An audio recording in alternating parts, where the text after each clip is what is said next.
Cada crente deve proclamar o nome de Jesus. O valor do cristianismo está naquele que se crê. A confissão de que Jesus Cristo é o Senhor é o ponto da convergência de toda a igreja. Romanos 10, 9, Atos 10, 36, 1 Coríntios 8, 6. Nosso credo implica o reconhecimento público de Jesus Cristo como o Senhor da igreja. A exaltação de Cristo deve ser proclamada universalmente. Então, um ponto de conversão de todas as igrejas que se declaram evangélicas é exatamente essa confissão de Jesus como Senhor e Salvador. Todos concordam que as pessoas ouvem a pregação do Evangelho, são convencidas pelo Espírito Santo do pecado, da justiça e do juízo. E essas pessoas devem manifestar o desejo de aceitar Jesus como Senhor e Salvador. Por isso elas são convidadas. Quem deseja aceitar Jesus como Senhor e Salvador, se manifeste. Ou ele levanta a mão, ou vai à frente.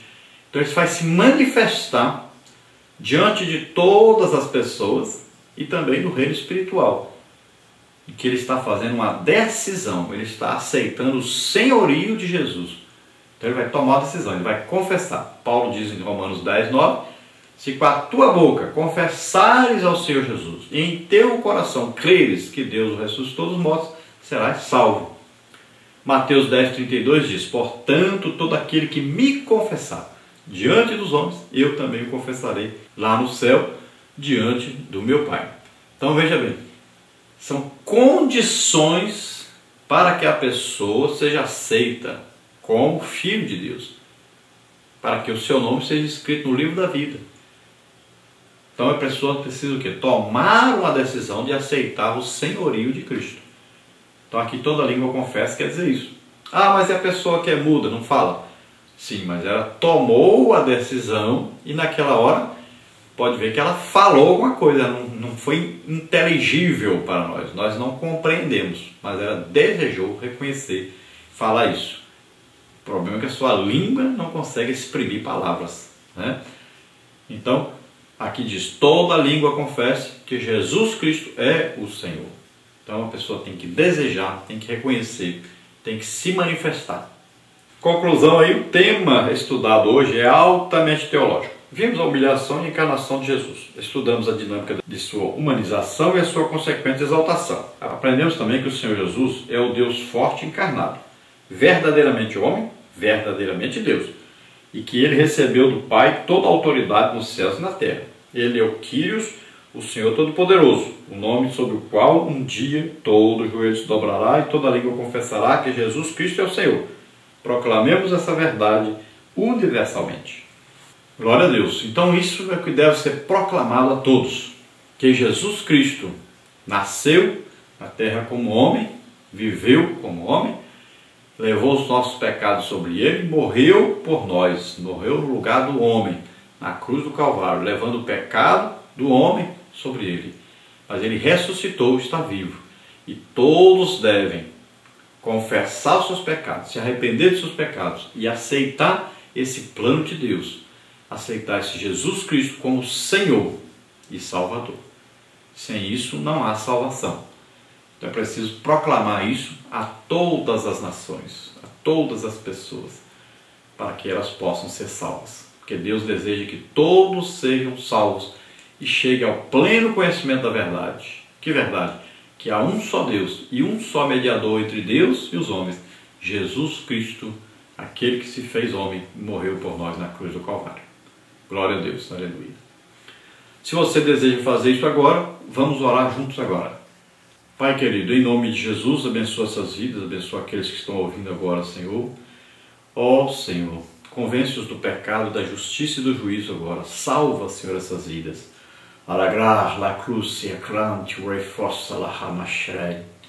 Alegre-se porque Jesus Cristo se fez homem e deu a vida por você na cruz do Calvário.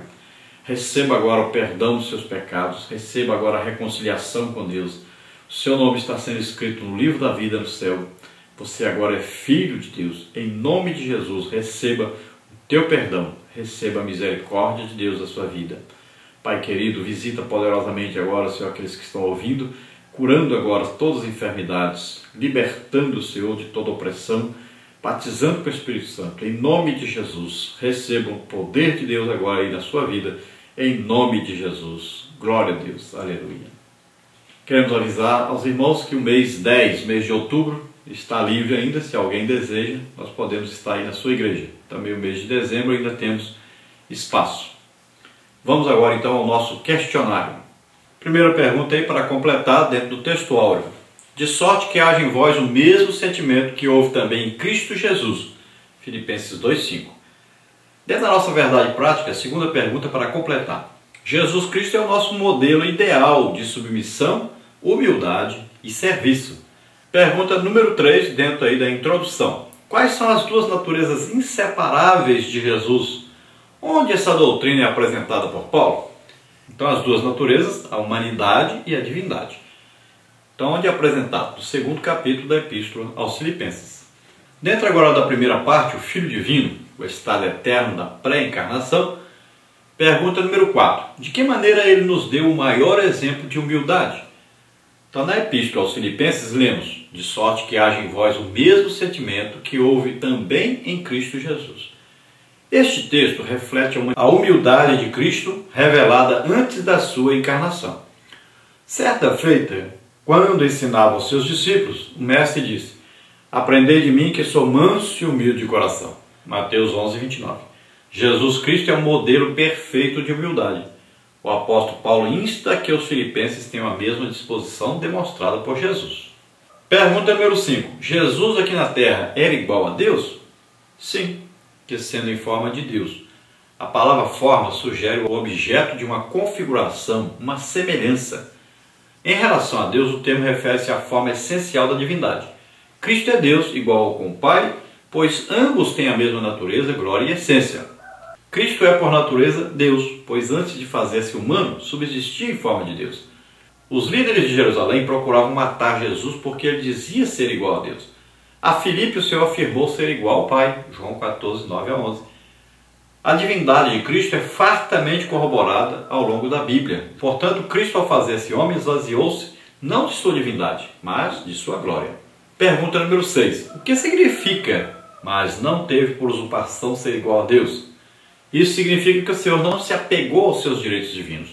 Ele não agiu egoisticamente, mas esvaziou-se da sua glória para assumir a natureza humana e entregar-se em expiação por toda a humanidade. O que podemos destacar nesta atitude de Jesus é o seu amor pelo mundo. Por amor a nós, Cristo ocultou a sua glória sob a natureza terrena. Voluntariamente humilhou-se e assumiu a nossa fragilidade, com exceção do pecado. Agora, dentro da parte 2, o Filho do Homem, o estado temporal de Cristo. Pergunta número 7. O que significa aniquilou-se a si mesmo? Como está no versículo 7 aí. Foi na sua encarnação que o Senhor Jesus deu a maior prova da sua humildade. Ele aniquilou-se a si mesmo. O termo grego usado pelo apóstolo é o verbo kenou, que significa também esvaziar, ficar vazio. Portanto, o verbo esvaziar comunica melhor do que aniquilar aí a ideia de encarnação de Jesus. O verbo esvaziar destaca que ele esvaziou-se a si mesmo, privou-se de sua glória e tomou a natureza humana. Todavia, em momento algum veio a despojar-se da sua divindade. Jesus não trocou a natureza divina pela humana. Antes, voluntariamente, renunciou em parte às prerrogativas inerentes à divindade para assumir a nossa humanidade. Tornando-se verdadeiro homem, fez-se maldição por nós. Gálatas 3,13. E levou sobre o seu corpo todos os nossos pecados. 1 de Pedro 2,24. Em Gálatas 4,4, Paulo escreveu que na plenitude dos tempos, Deus enviou seu Filho nascido de mulher. Isto indica que Jesus é consubstancial com toda a humanidade nascida em Adão. A diferença entre Jesus e os demais seres humanos está no fato de ele ter sido gerado virginalmente pelo Espírito Santo e nunca ter cometido qualquer pecado ou iniquidade. Lucas 1,35. Por isso o amado Mestre é verdadeiramente homem e verdadeiramente Deus. Pergunta número 8. O que significa ele humilhou-se a si mesmo? Como está no versículo 8.